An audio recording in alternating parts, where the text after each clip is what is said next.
Hello,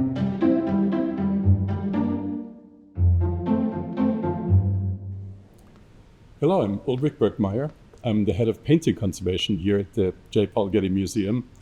And we're currently in the conservation studio, the place where we work on the paintings. We examine, maintain, are responsible for the general care of the collection. Today, on this easel, I have this wonderful little painting by Annibale Carracci, one of the founding fathers of the Italian Baroque, together with Caravaggio. This is from the late 1500s.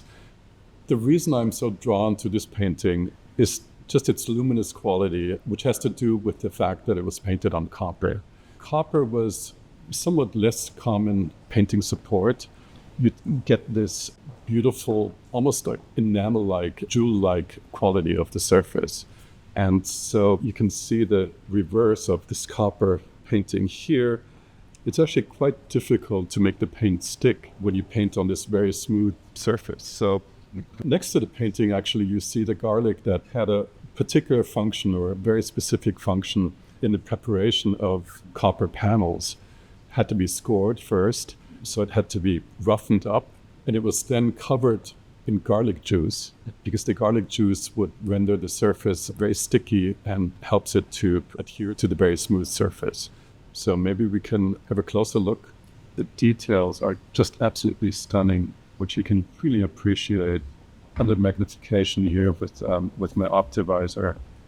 This beautiful tender moment between the Madonna child and Saint Lucy with the plate and her eyes. This little still life with the Madonna's hand, the book that's resting her foot on the pillow.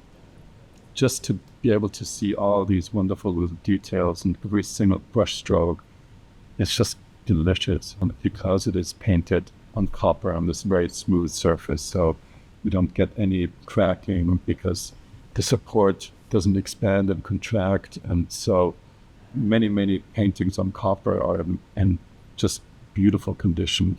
And this is no exception.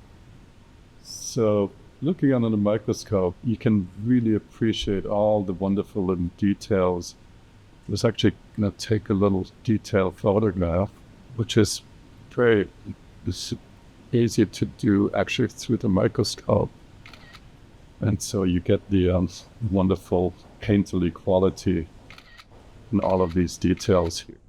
What is particularly interesting also, with the copper actually shining through in some areas, you have these areas of distinct loss, which I haven't filled yet. You can see every single line that was scored into the surface of the copper panel to prepare it for the painting process. I just removed the old discolored varnish from this painting and it was really a joy to restore and give it back its sort of luminous quality. You can actually see here, it was some years ago in an exhibition, and you see the painting before it was cleaned with this very discolored varnish that had obscured and really covered the beautiful original palette.